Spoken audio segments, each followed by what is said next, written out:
Hi friends, இன்றைக்கி நம்ம வந்து வெஜிடபிள் பிரியாணி தான் செய்ய போகிறோம். அதுக்கு குக்கரை சூடுபடுத்தி எண்ணெய் ஊற்றிக்கோங்க. எண்ணெய் நல்லா சூடாகட்டும்.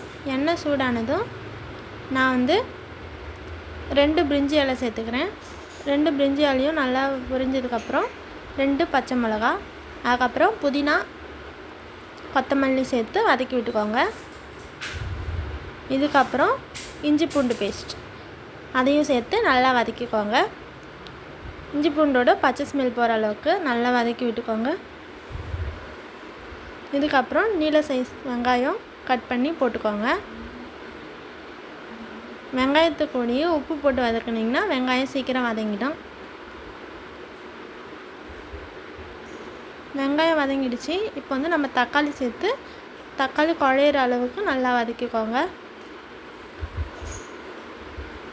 இதுக்கப்புறம் நான் வந்து உருளைக்கிழங்கு, பீன்ஸ், கேரட், அப்புறம் காலிஃப்ளவர், மீல் மேக்கர், பச்சை பட்டாணி சேர்த்துருக்கேன். அதையும் போட்டு நல்லா வதக்கி விட்டுக்கோங்க. இதுக்கப்புறம் நான் வந்து பிரியாணி மசாலா, கரம் மசாலா, மஞ்சள் பொடி, காரத்தூள் இதையும் சேர்த்து நல்லா கிளறிக்கோங்க. நல்லா கிளறினதுக்கப்புறம் நான் 1 கிளாஸ் பாஸ்மதி ரைஸ் எடுத்திருக்கேன். இதுக்கு அதையும் நல்லா கிளறி விட்டு ஒரு 1.5 கிளாஸ் அளவு தண்ணி எடுத்துக்கோங்க.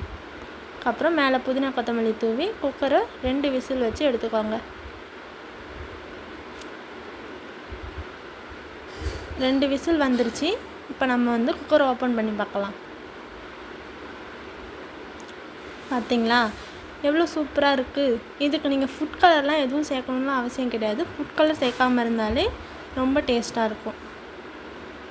அவ்வளோதான், நம்மளோட வெஜிடபிள் பிரியாணி ரெடி ஆகிடுச்சு. நீங்கள் சூடாக சர்வ் பண்ணுங்கள். Bye friends.